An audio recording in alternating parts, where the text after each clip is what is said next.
Plan for America podcast is a show dedicated to national unity through prosperity that's achieved by free market capitalism.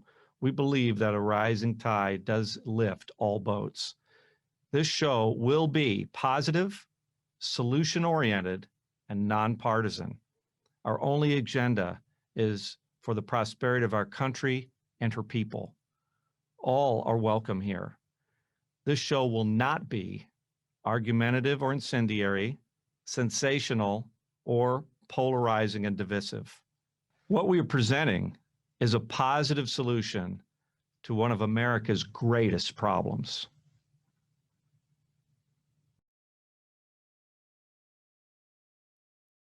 Hello and welcome to Plan for America podcast, coming to you from Dynamic Reality Technologies on the campus of Coastal Alabama Community College in Fairhope, Alabama. I'm your host, Eric Nager, and our special guest today is Adam Hauser. He's the National Director of Collegians for CFACT. Welcome to the show, Adam. Great to be here, Eric. Thanks for having me.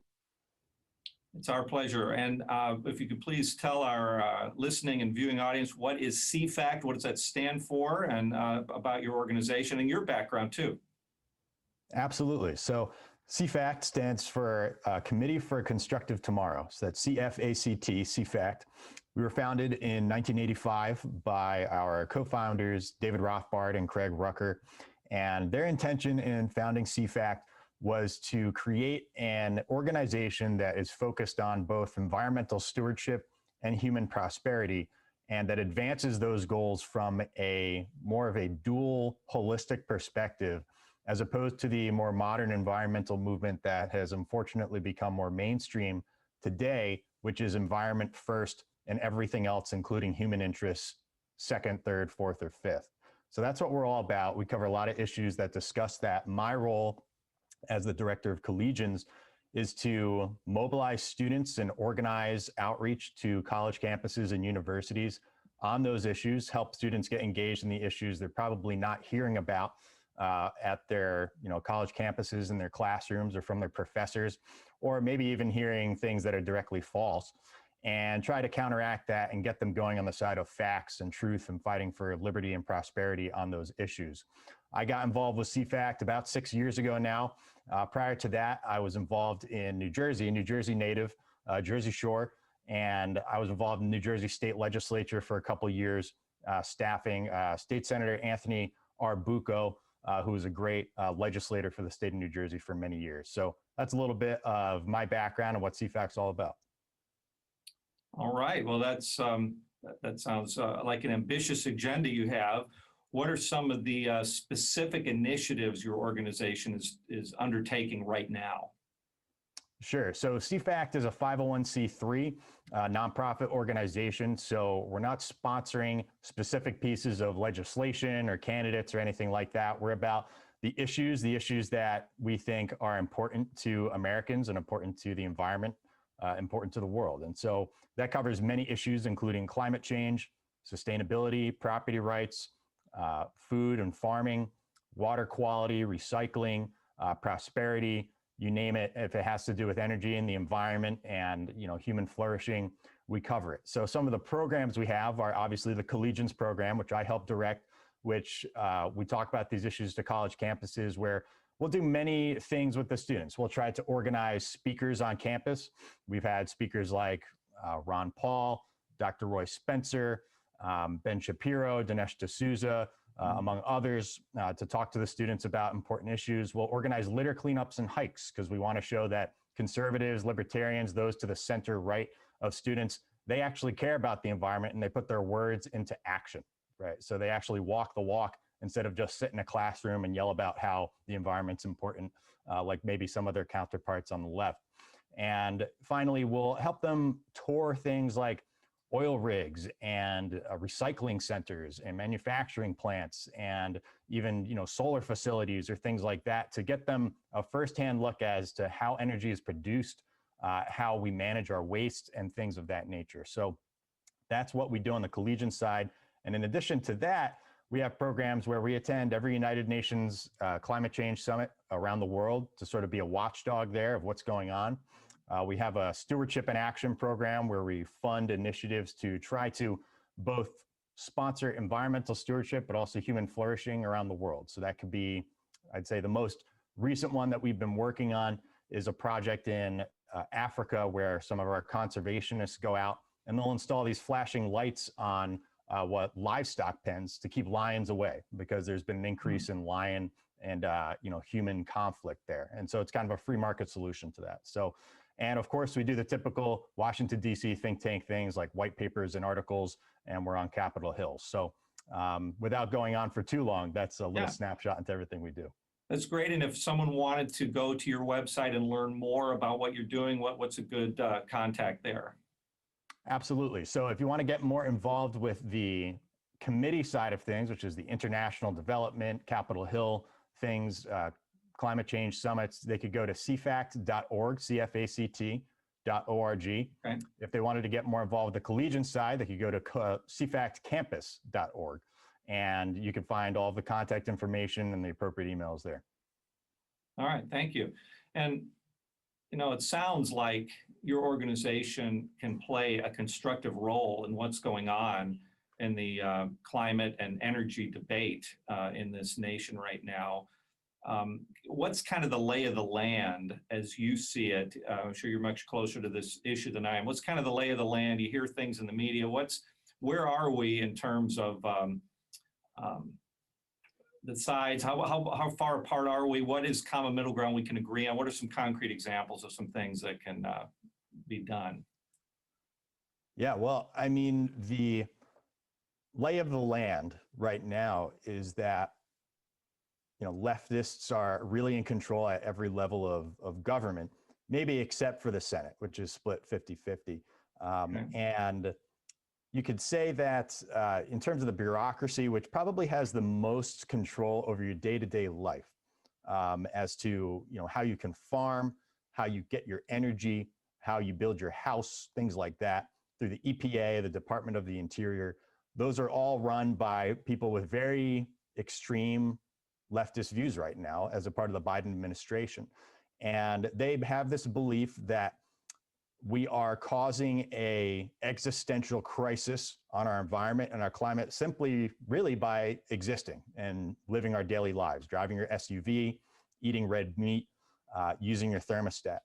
And so what they're doing now is they're pursuing a lot of regulatory initiatives to limit your ability to really just live your life how you want.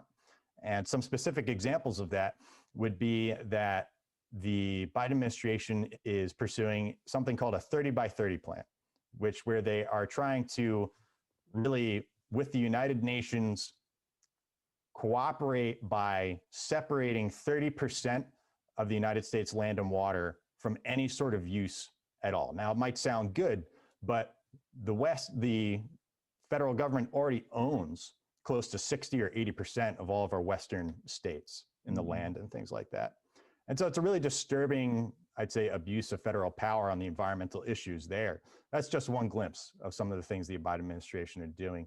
In terms of common ground, I would say that most Americans agree that having clean water and clean air is something that we want to improve on and something that everybody has a right to. But unfortunately, right now, they're focused on things that really aren't going to have too much of an impact and may even have a negative impact on our environment by really exponentially growing the control the federal government has over your daily life and your land and water, which, as we know, really doesn't create more solutions or good things. It really creates more problems across all issues in the long run. And there's talk, of course, being back in the Paris Climate Accord.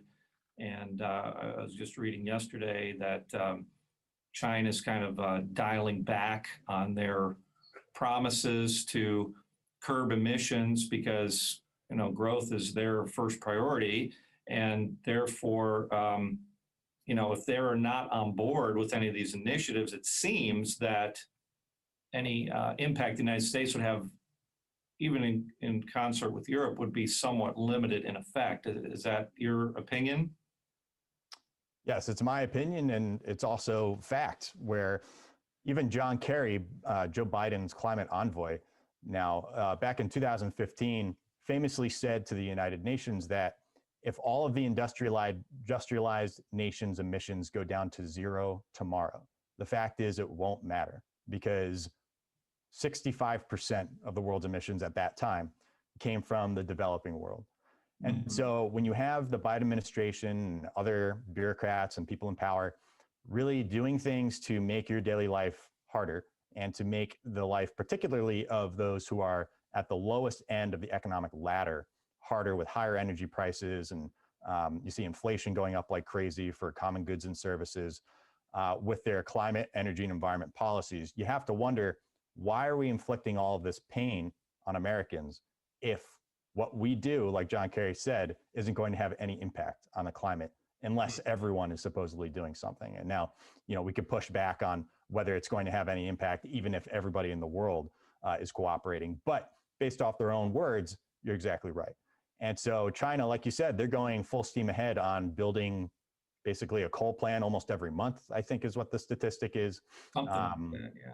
Yeah. And so, they're not really following up to their Paris Accord promises. And even if they did, all they had to do was promise to stop increasing emissions by 2030, not to start decreasing, just stop increasing. Right. What about at the state level? Is your organization doing anything there? Because it seems like states can make their own rules to a certain extent. Yeah, they can. I mean, federalism is important, and the state government can still have a pretty big impact on your daily life. Yeah. And you can see, based off of what state you live in really matters. People are fleeing liberal blue states and moving to more conservative states. The South, I just saw a Wall Street Journal report, had the most influx of new residents over this 2-year period that we've been in now. And so that matters. And when it comes to state politics and things like that, what CFAC does is we publish our reports, and we actually send them in connection with some other like-minded groups to every state legislator in the country, so that those things are available to them when they are in committee hearings and testimony and making laws and things like that. So we don't have necessarily a lobbying arm where we're in every state house, but we're sending those materials and making them available to every state legislator, which even if a few of them are reading it, can have a big impact if they're in the right committee. So that's important too. Yeah. And then on the college campuses, because this is your sweet spot here, I mean, have you run into any situations where a speaker you're trying to bring on has been resisted or canceled or anything like that? Oh yeah, absolutely. Yeah. In the University of Minnesota, a couple of years ago, we brought Ben Shapiro in, and it was protested like we were, I don't know if you ever saw that Seinfeld episode where George Costanza is, unwillingly knowing that he's, been mistaken for this, Nazi sympathizer, and it's being protested and things like that. It was almost as if, that's what Ben Shapiro was being compared to, and they had signs explaining that. Here, Ben Shapiro, a very public man of the Jewish faith, being called a white supremacist and, anti-Semitic and things like that. It's just, the logic does not make sense here. But there were protests, there was violence, unfortunately. And so when you bring someone in who challenges the leftist ideology on a college campus, which is supposedly in our republic supposed to be the place where ideas are debated and openly discussed, it really pops that bubble of, I'd say, propaganda and ideology that's being preached there now, and it does not rub people the right way. But in other places, things work out okay. We have speakers like Ron Paul and things who were received very well. And we also, another place where things were protested were at Georgetown University, where we had even a student dress up as a clown and begin honking a horn to try to disrupt the discussion on climate change. And so when you begin to start speaking the truth and speaking facts, you're going to anger some people, unfortunately. And I remember Winston Churchill said, if you've made enemies good, it means you stood up for something at some point in your life. And so it's not discouraging to us. It just makes us keep trying harder.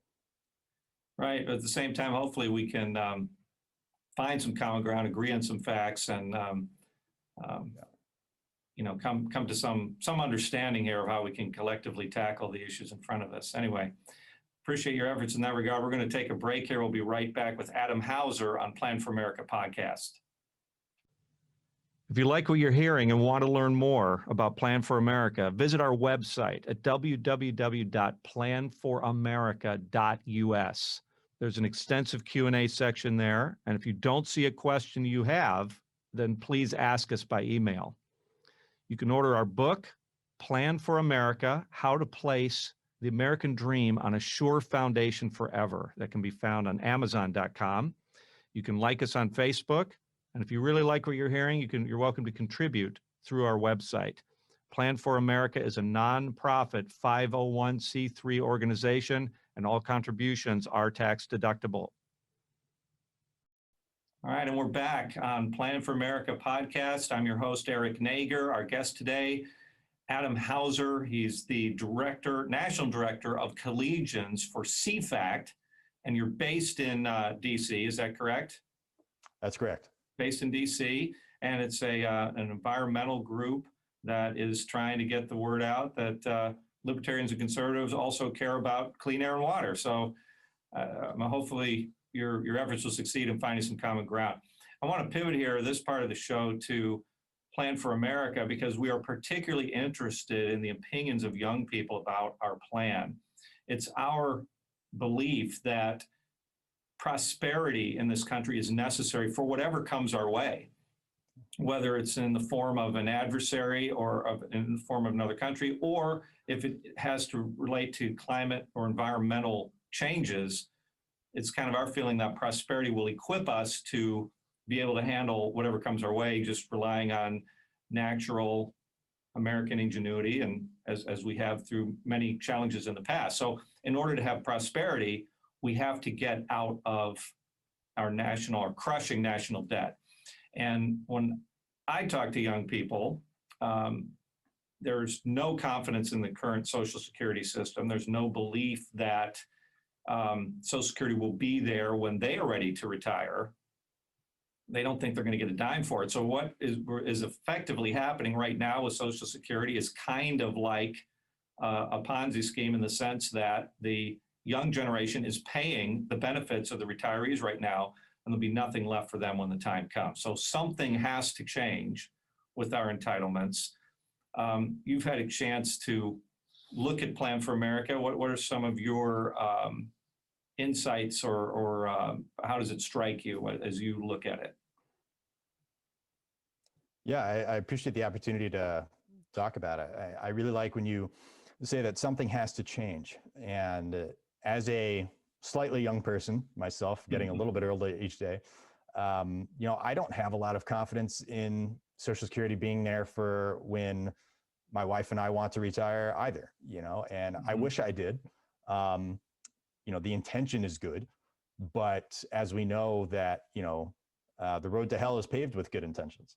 And so, unfortunately, I think that when I talk to a lot of young people, and even when I talk to my friends, the thing that they mistake is good intentions versus good results.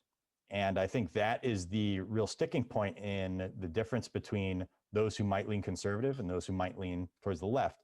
Is it's about intentions for the left as opposed to results for those on the conservative side. And in terms of Plan for America, I think that opening things up in a free market way is a conversation that absolutely needs to be had as a country. But I don't think we've had that conversation because it's a hard conversation to have. It's one that politicians don't want to have because it's one of those issues that if you start targeting, you know that you are going to be in political hot water. And so how do we, challenge that kind of political culture as a nation? I think that, having plans like this and organizations like your own is a start to that, and a very necessary big first step in saying that, hey, these conversations need to be starting to be had with people. Otherwise, politicians are just going to keep doing the same thing because they're in their own self-interest too, For sure. And, the whole idea about,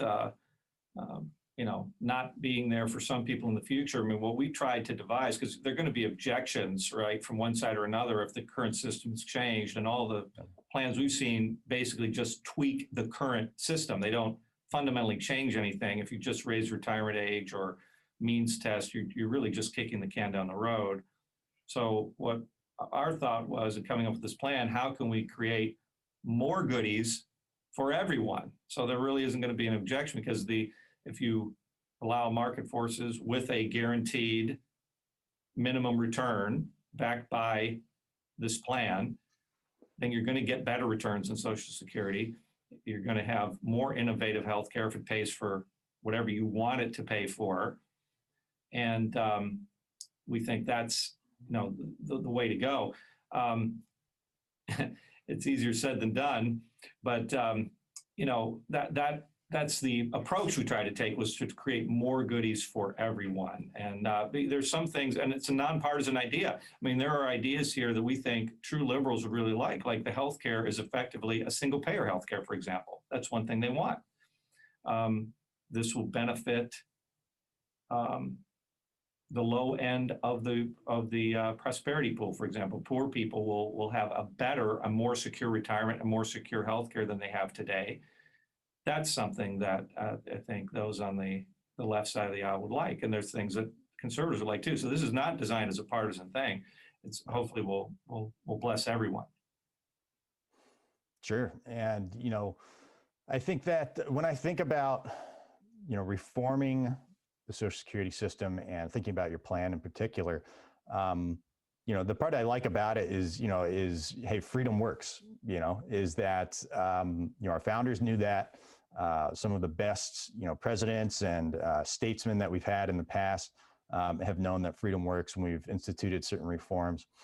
As a young person myself, I would love to have the option to at least direct where some of my money is going towards. Yeah.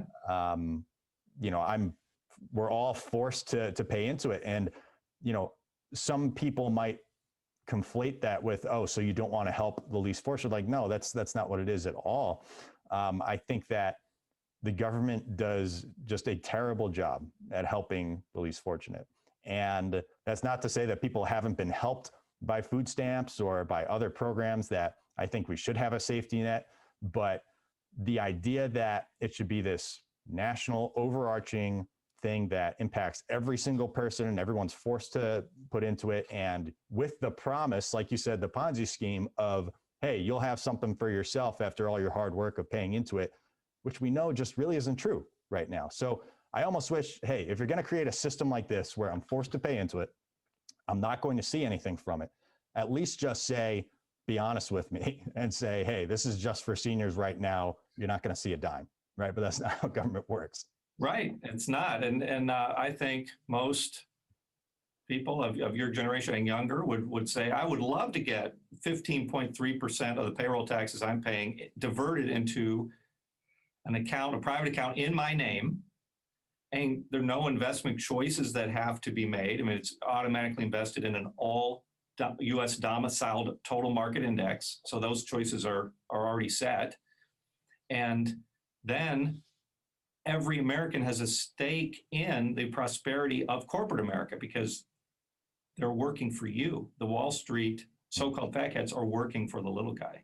And that's what this plan harnesses. And then also true choice in healthcare. For example, if you want to spend it on traditional medical care or acupuncture, chiropractic. If you're retired, you can spend it on nursing home care, which is not really covered by Medicare today. You really have more freedom to choose what you want to choose it for. And I'll be quick to say the plan does not address food stamps and welfare. I mean, that's something that would still be in government hands, but government really hasn't demonstrated the ability to run the retirement system and the healthcare system very well in this country. So let's take it out of their hands.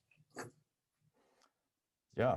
And, it's interesting you talk about, making corporate America work for the American people in a way. And something that CFACT has been looking into lately is there's a disturbing trend of a lot of activist organizations getting more involved in the corporate boardroom. And so they're buying up a lot of shares of companies, and they are forcing them to adhere to their worldview based off of funding from a few very, rich sponsors. And they're kind of drowning out what the other people in the boardroom have to say. And it's called ESG, which is environmental, social, and governance investing. Right. And so the other thing that I like about that aspect of a potential plan is that it gives more influence from the common everyday American into what's going on in corporate America, right? Because a lot of people who have some very common sense values, who don't like the way that maybe America is headed in some ways, and don't really like how, whether you like it or not, corporate America sets a lot of the culture for this nation. And so when you have these organizations who have a very biased agenda trying to direct corporations as to what to do and what message to put out, this might give the everyday American more of a say through these shareholder meetings as to what goes on in those things. Adam, you're exactly right. And that's a great opening for me to explain one aspect of the plan that really hasn't come up on any of our podcasts yet, and that is good corporate governance. Because as every American who's a stakeholder in these companies will have a voting proxy every year in these shareholder meetings. And one of the provisions of the plan is that there will be boards appointed by the trustees of the Plan for America, the For America Security Trust, the private trust that's going to be created by this plan. Many boards will do research and publish ahead of the annual meeting key metrics on every company, corporate governance, corporate compensation, so that the voters, the American people, the stockholders, will be informed how they should vote in their proxies. And if one company is not being run well, or they're overpaying their executives or whatever, that's hurting the stock value, then that's hurting the American people's wallets and their retirements, and they're going to vote against that governance. So, I mean, it's really a tool for good corporate governance and transparent governance and everything like that. So that's another aspect of the plan that really doesn't get talked about that much. Yeah, I think the thing I love about this and really about America is the idea that the states and are supposed to be like laboratories for democracy, as the founders said. And so I think that discussions like this are really important because it shows what could possibly be implemented. And honestly, just to be completely frank, personally, I'm not a big fan of like single payer healthcare. CFAC can't really endorse a specific plan, but there's things I like in this that even if a few aspects of this were like implemented in our like national policy or even state policy, I think we'd see a lot of benefits, and so, just personally talking as me, Adam here, just give me just a little control, like you said, over my own money, just a little bit. And I think you'll see how really, I'm trying to think of the right word, addicting that is for people, when they see, you look at how many millennials are just loving getting involved in the stock market and tweaking their portfolios and investing a little here and investing a little there. And if you were to give that a little control over what goes on with their taxes and in their, public retirement plan, you're not going to get that back. They're going to like that. And I think that it'll grow exponentially from there. And so, I think it's an important conversation to be had. And, from the corporate governance perspective, people are railing against corporate America, but, corporate America, if it's done in the right way, could be a force for good. Unfortunately, it's just been abused in many ways. You're right. And, the thing here, but the single payer is, by the way, it's private single payer. It's not public single payer. So that's a big difference. Sure. The other thing with regard to the states is that once all the debt is retired, then the Plan for America becomes a funding mechanism for government, and the states get their portion based on the percentage they contribute to gross national product. So the best run states, the most productive states will get the lion's share of the money too. So that's another way to encourage good state government as well. Anything else you'd like to add here, Adam, as we're about to wrap it up? I really appreciate you being our guest here today. Yeah, no problem. Like I said, I wish you guys the best of luck in terms of, bridging that divide, because it's a concern that everybody has about their future. And so, I wish the best of luck on that. And, hopefully we can look to a more prosperous tomorrow with both organizations. I agree. And I always end with a couple rapid fire, Adam. I got to ask you. Okay. Yeah, it's your favorite restaurant in the DC area. Favorite restaurant in the DC area. Man, that's a tough one. I'm going to have to go with, let's see here. I'm going to have to go with Dolce Vita. It's in Fairfax, Virginia. It's got a really nice, like, kind of wine bar, awesome Italian appetizer. So check that out. Good to know. Next time I'm in town, I'll have to check. There you it go. out. Exactly. So, anyway, Adam, thanks so much for being our guest here today, and join us next time for another edition of Plan for America podcast.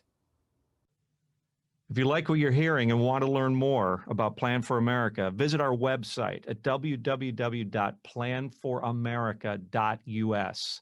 There's an extensive Q&A section there, and if you don't see a question you have, then please ask us by email.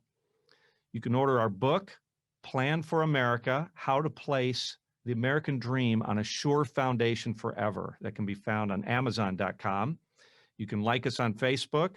And if you really like what you're hearing, you're welcome to contribute through our website.